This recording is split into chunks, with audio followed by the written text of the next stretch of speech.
नाटक करते। ये बताइए, स्कूल बनाने जरूरी है, अस्पताल बनाने जरूरी है, या सिर्फ मंदिरों की? सब बनाने जरूरी है। अगर स्कूल बनाना जरूरी है, अगर अस्पताल बनाना जरूरी है, तो डंके की चोट पर कहता हूँ मंदिर बनाना भी जरूरी है। बहुत सही। कुछ लोग ये कह रहे हैं कि अयोध्या तो झांकी है, काफी मथुरा बाकी है। बिल्कुल बाकी, क्या करेंगे? बिल्कुल बाकी, बिल्कुल बाकी, बिल्कुल याचिका तो खारिज हो गई। याचिका नहीं खारिज हो गई महाराज, क्या बात करते हो? बहुत याचिका खारिज हुई थी राम मंदिर की, आपकी आंखों के सामने बंद है। जाओ जाओ दर्शन करके आओ। एक बात कहते, अयोध्या तो सिर्फ एक झांकी है, काशी मथुरा अभी बाकी है। पूरा भारत बाकी है। हमने कहा था कि ठीक ठाक से मांग रहे हैं, तीनों दे दो। अगर संवैधानिक तरीके से लड़कर लेना होगा तो महाराज जितने मंदिर तोड़े गए हैं पूर्व के कालखंड में, सारी मंदिरों को लेंगे और डंके की चोट। देखिए, एक बात ये बताइए कि जिस तरीके से कह रहे हैं कि सारी मंदिर जो तोड़ी गई हैं वो मंदिर हम लेंगे, छीन के लेंगे। हाँ लेंगे, लेकिन एक बात ये बताइए, उत्तर प्रदेश में इस वक्त राममय हुआ है पूरा देश। अयोध्या नगरी लगातार जो है भगवान राम की तैयारियों को लेकर उत्साहित है। लेकिन एक बड़ा सवाल यह है कि अखिलेश यादव को न्योता जाता है तो कहते हैं कि हम बाद में दर्शन करने सपरिवार आएंगे और निमंत्रण स्वीकार करने की शुभकामना भी ट्रस्ट को भेजते हैं। वहीं पर कांग्रेस पार्टी कहती है कि ये बीजेपी और आरएसएस का कार्यक्रम है, हम इसमें नहीं जाएंगे। और एक बड़ा सवाल तो ये बन जाता है कि चारों पीठों के शंकराचार्य राम मंदिर की प्राण प्रतिष्ठा में नहीं आ रहे हैं। क्या कहेंगे इस पे? कौन कौन से पीठ? अब मैं आपको बताता हूँ। बताइए कौन से पीठ के शंकराचार्य? चार पीठ के, चारों पीठ के नाम बताइए। चारों पीठ, हाँ चारों पीठ के नाम बताइए। चारों पीठ के नाम बताइए। बद्रीनाथ पीठ, ज्योतिष पीठ, जितनी भी पीठे हैं ना तो बद्रीनाथ पीठ है, ना तो ज्योतिष पीठ। शारदा पीठ, मैं आपको बताइए। शारदा पीठ है, श्रृंगेरी पीठ है, गोवर्धन मठ है। और अगर देखा जाए पुरी के जो शंकराचार्य हैं, निश्चलानंद सरस्वती जी की आप बात कर रहे हैं, ज्योतिर्मठ के शंकराचार्य हैं, स्वामी अविमुक्तेश्वरानंद जी की बात कर रहे हैं, शारदा पीठ की बात कर रहे हैं, द्वारिका पीठ की आप बात कर रहे हैं। कितने शंकराचार्यों ने लीगल तरीके से अपने लेटर पैड पर लिख कर दिया है कि हम राम मंदिर बनने का विरोध कर रहे हैं? नहीं, विरोध नहीं, प्राण प्रतिष्ठा। अगर वो प्राण प्रतिष्ठा में नहीं आ रहे हैं, वो हिंदुओं की चार पीठों के शंकराचार्य हैं और वो राम मंदिर भव्य दिव्य राम मंदिर बन रहा है, 500 वर्षों के संघर्ष के बाद बन रहा है, तो वो चार शंकराचार्य संतुष्ट क्यों नहीं है? क्यों नहीं आ रहे? शंकराचार्य की परिभाषा क्या है?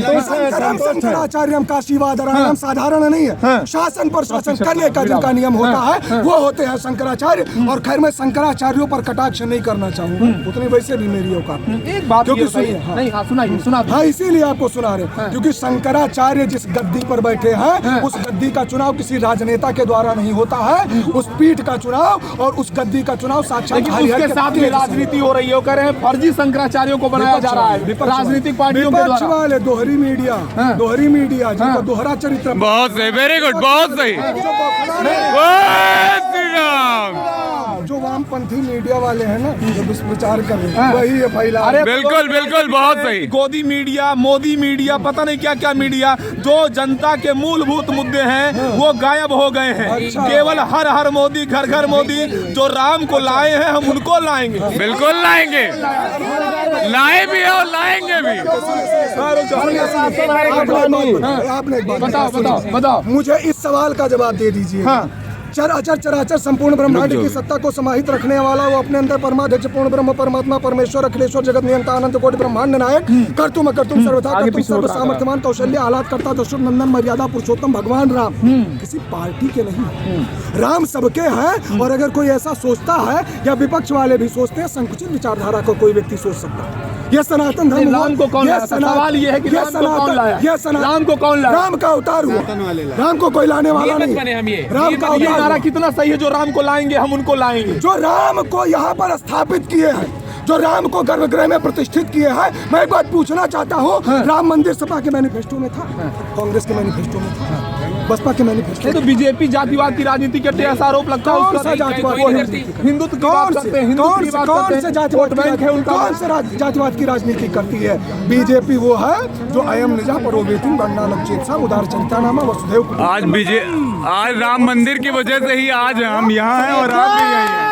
आज आप भी अपनी बाइट चला रहे हैं अयोध्या में एक नारा गूंजता तो है, राम मंदिर की एक ही वजह से ही नारा, चला एक रहे ही हैं। नाम, जय श्री राम, जय श्री राम। एक ही नारा, एक ही नाम, जय श्री राम, जय श्री एक राम। नारा एक ही नाम, जय श्री राम। हाँ, जय अच्छा श्री एक बात ये बताइए, पूछिए। जो ये हर हर मोदी का नारा लगा, हर हर जो है वो भगवान शिव के सामने प्रायः लगता चला आया है और लगता भी रहेगा। लेकिन बड़ा सवाल ये है कि हर हर मोदी, इस पर भी बड़ा कटाक्ष होता आया, इस पर आप क्या कहना चाहेंगे? हर शब्द का अर्थ क्या है पहले तो ये जान लीजिए आप। शंकर वाला। का अर्थ क्या है पहले तो आप ये जान लीजिए। आप लोग हरि और कैमरे के हर में पीछे आ शब्द जाइए। क्या है तो पहली बात तो आप ये जान जी जी। अगर कोई ये नारा लगाता, खैर मैं किसी भी पार्टी की समस्त बातों से, समस्त वक्तव्यों से संतुष्ट नहीं। जो सनातन विरोधी है वो है, और खैर ये नारा सनातन विरोधी नहीं है। जब आप 4 वेद 6 शास्त्र 18 पुराण नीतियां स्मृतियां उपनिषद कठोपनिषद उठाएंगे और वेद की ऋचाओं को खोलेंगे, पुराण के श्लोकों को उठाएंगे और वेद के मंत्रों को खोलेंगे, तब स्पष्ट हो जाएगा। जब लव सिद्धांत कौमुदी के व्याकरण के सूत्र को खोलेंगे तब समझ में आएगा। जय जय श्री राम। अच्छा एक चीज ये बताइए, अगर बात करें मंदिर तो बन रही है, कॉरिडोर बनाए जा रहे हाँ, हैं, बनाए। लेकिन बड़ा सवाल ये है कि जो धार्मिक स्थलों की पौराणिकता है, जो हाँ। उनकी प्राचीनता है, कहीं वो इन कॉरिडोरों के चक्कर में, इन्हें पर्यटन स्थल बनाने के चक्कर में गायब तो नहीं हो जा रही है? बाबरी बनाने से तो अच्छा है भाई। जहाँ बाबर को बैठा दिया। बाबर कौन है भाई? बाबर यहाँ का है, भारत देश का है। औरंगजेब भारत देश का है। मीर बाकी भारत देश का है। बाबरी जैसे कलंक को हम बर्दाश्त करेंगे अयोध्या में? कॉरिडोर बनवा दो बर्दाश्त। सुनो, बाबरी नहीं मिटाई एक कलंक बाबरी नहीं मिटाया बर्दाश्त। है। क्या बोल रहे हैं, क्या कह रहे सीधा हैं सा आप? सिद्धांत। जैसे किसके बारे में क्या कह रहे नहीं हैं अब आप कह रहे हैं, अभी कुछ नारा दे रहे थे आप, जी? जल्दी सुनो, बताइए। बाबरी नहीं मिटाई एक कलंक मिटाया है। बहुत सही। जय श्री राम। आया है गजवा हमारे मुकेश भाई है, कवि मुकेश सोनी जी कह रहे हैं गजवा फतवा छोड़ के देखो फिर भगवा लहराया है, और सुनो बाबरी नहीं मिटाई एक कलंक मिटाया। एक कलंक थी। अच्छा एक बड़ा सवाल ये है कि हिंदुओं की